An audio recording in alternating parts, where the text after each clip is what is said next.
आइए दोस्तों, मैं एक कहानी सुनाती हूँ बूढ़े पिता और दो निकम्मे बेटों की। शांति और प्रकाश जी एक छोटे से गांव में रहते थे। उनके दो बेटे थे, आकाश और विकास। प्रकाश जी मेहनत और मजदूरी करके दोनों बेटों को पढ़ाते थे। दोनों बेटे पढ़ने में बहुत होशियार थे। एक दिन प्रकाश जी के मन में आया कि हम बेटों को शहर में पढ़ाएंगे और एक दिन बहुत बड़ा आदमी बनाएंगे। फिर एक दिन वो शांति जी से बोले, अब हम सब शहर जाकर रहेंगे। और वो सब लोग शहर आकर रहने लगते हैं। एक किराए के मकान में रहने लगते हैं और धीरे धीरे समय बीतता है।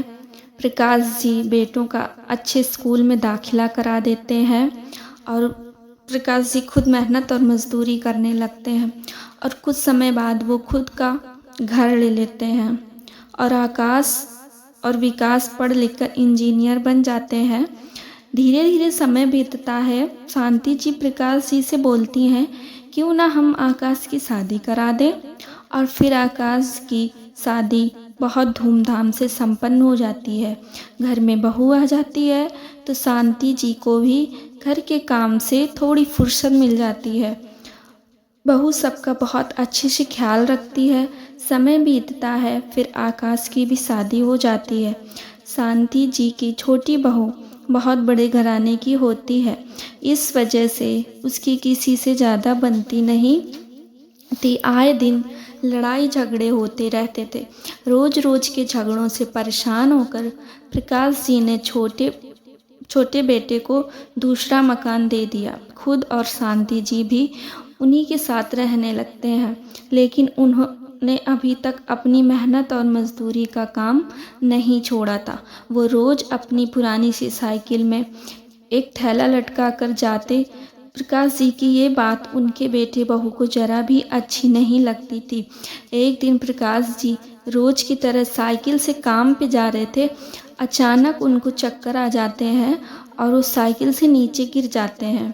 उनका एक हाथ टूट जाता है और वो अपाहिज हो जाते हैं और उनके बेटे बहू उनको बोझ समझने लगते हैं।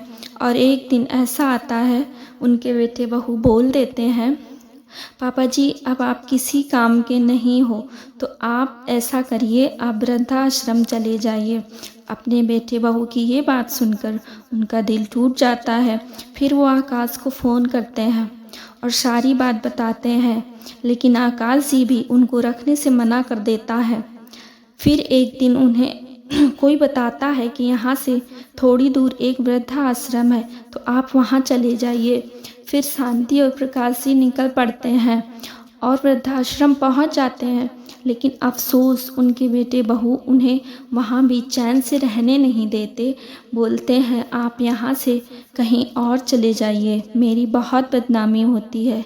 अगर मेरी वीडियो अच्छी लगे तो लाइक करें, चैनल को सब्सक्राइब करें और हाँ कमेंट में बताएं कि आप मेरा वीडियो किस साइड से देख रहे हैं। Thanks for watching.